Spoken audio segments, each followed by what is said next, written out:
Dismiss किया है। नीलेश जी, इस बात से तो ये बात साबित हो गई ना कि कल जो मुद्दा हम लोगों ने उठाया था कि ब्रॉड डे लाइट में किस प्रकार का खेल चल रहा है जुडिशियल रिंग में, उस पेरिफेरी में, उस कैंपस में, ये बात तो साबित हो गई। इसका मतलब हम लोगों ने जो मुद्दा उठाया था वो सुप्रीम कोर्ट के माननीय ऑनरेबल जज खन्ना साहब ने एक प्रकार से उन्होंने उसको उसका पटाक्षेप कर दिया। हाँ, मतलब उस पर मोहर लगा दिया, हमारे जो व्यूज थे उस पर मोहर लगा दिया एक हिसाब से। अब इसका पार्ट ए तो हो चुका है, अभी पार्ट बी बाकी है। इसमें सीबीआई, सीबीसी, आईबी, रॉ सब इन्वेस्टिगेट करे कि ये ऐसा क्या हो गया था कि इन्होंने उधर हाईकोर्ट में भी वही पिटीशन रखी हुई है, सुप्रीम कोर्ट में भी अचानक रातों रात एक नया पिटीशन लगवा देते हैं। तो ऐसा कुछ कोई सेटिंग करके तो नहीं आए थे।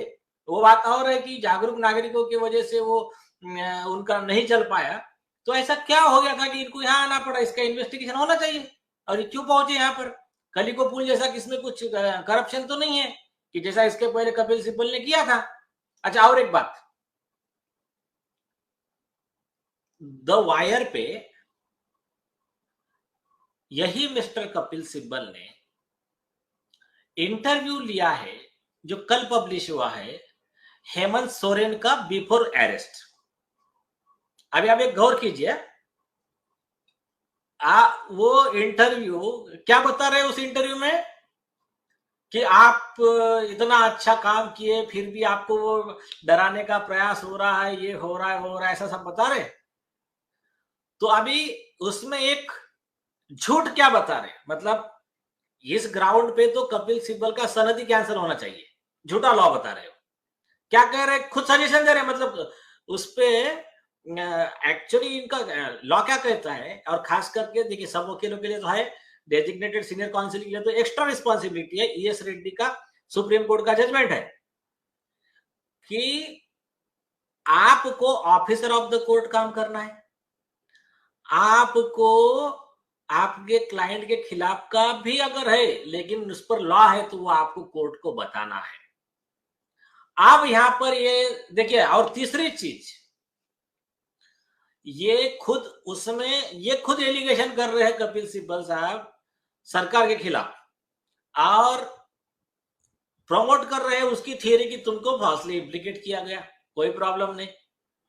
और इंटरव्यू ले रहे हैं खुद उनका। आप ये कनेक्ट हो गए उस इश्यू से। तो ऐसे कंडीशन में as per bar council of India rules, और खुद कांग्रेस के अभी राज्यसभा सदस्य है या नहीं है मुझे पता नहीं है, तो कांग्रेस के ही सदस्य है। ऐसे कंडीशन में कांग्रेस पार्टी से रिलेटेड और ये हेमंत सोरेन से रिलेटेड मैटर में वो वकील बोल के अपेयर नहीं हो सकते। ये एक प्रोफेशनल मिसकंडक्ट है। दूसरी चीज, इसको थोड़ा सा मान के चलो, थोड़ा 2 मिनट के लिए इसको साइड में रखो, क्योंकि बार काउंसिल ऑफ इंडिया रूल क्या कहता है कि आप एक इंपार्शियल पर्सन रहना चाहिए, कि आपका कोई कॉन्फ्लिक्ट ऑफ इंटरेस्ट है तो वो केस में आप मत रहिए। मतलब खुद ही काउंसिल और खुद ही डिफैक्टो कंप्लेनेंट, ऐसा रोल आप नहीं अदा कर सकते। ठीक है, एक विषय थोड़ा इसको जरा बाजू में रखते हैं। सेकंड विषय बहुत सीरियस है, वो इंटरव्यू देख लीजिए आप, उसका मैं आपको लिंक भेजता हूं। उसमें क्या कह रहे हैं कि आपका नाम भी नहीं है एफआईआर में और आपको फिर भी इसमें सताया जा रहा है, आपको इसमें अरेस्ट करने का प्रयास किया जा रहा है। आप इस देखिए, आपको इसमें लॉ की प्रोविजन और सुप्रीम कोर्ट के कम से कम, हाई कोर्ट्स के और सुप्रीम कोर्ट की मिला के कम से कम 500 जजमेंट मिल जाएंगे इसमें, कि जिसका नाम एफआईआर में नहीं है तब भी उसको अरेस्ट कर सकते हैं। मतलब आरोपी का नाम एफआईआर में रहना जरूरी थोड़ी है। और ये तो छोड़ दीजिए, पुलिस ने, ईडी ने, सीबीआई ने जिसके खिलाफ चार्जशीट नहीं भी फाइल किया और कोर्ट को लगा, तो सीआरपीसी का सेक्शन 319 में कोर्ट उसके खिलाफ में समझ निकाल सकता है, अरेस्ट वारंट निकाल सकता है। और पुराने छोड़िए, अभी 2023 तक के जजमेंट है सुप्रीम कोर्ट के। तो ऐसे कंडीशन में अभी और एक लॉजिक सुनिए, एक कोई किसी का मर्डर हुआ और ये 420 हुई, 2 लोग पकड़े गए वहां पर ऑन स्पॉट, और इन्वेस्टिगेशन में पता चला कि इनके पीछे का मास्टरमाइंड तो और कोई है, चाहे वो जैसा कि अपना सुप्रीम कोर्ट के रिकॉर्ड चोरी में पता चला कि इसके मास्टरमाइंड तो जस्टिस नरीमन है, retired justice Nariman, retired justice Deepak Gupta. तो ऐसे कंडीशन में क्या उनको अरेस्ट नहीं करेंगे क्या? तो उनको तो 100% अरेस्ट कर सकते हैं, तो उसका लॉ है।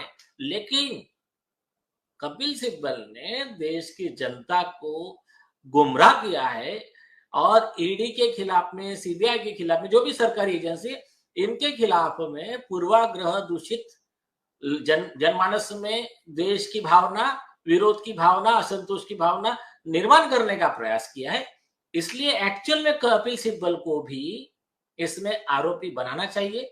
और एविडेंस एक्ट सेक्शन 10 कहता है, आईपीसी का सेक्शन 120 भी क्रिमिनल कॉन्स्पिरेसी कहता है कि जब किसी आरोपी को बचाने के लिए अगर कोई व्यक्ति एक ऐसा ही इंटरव्यू आर्टिकल पब्लिश करता है, तो वो मेन आरोपी के इतना ही सजा का, प्रोसिक्यूशन का हकदार है।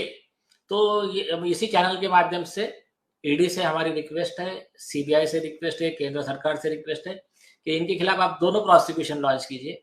एक प्रोसीडिंग कीजिए 120B में, इनको आरोपी बनाइए, और दूसरा आप इनके खिलाफ में कंटेम्प्ट भी फाइल कीजिए कि झूठा लॉ बता रहे हैं, और तीसरा इनका सीनियर काउंसिल का गाउन रिमूव करने का भी एक एप्लीकेशन लगाइए, और बार काउंसिल में भी एप्लीकेशन लगाइए कि इनका ये प्रोफेशनल मिसकंडक्ट है, इनकी सनद रद्द की जाए, इनकी वकीली प्रैक्टिस बंद कर दी जाए।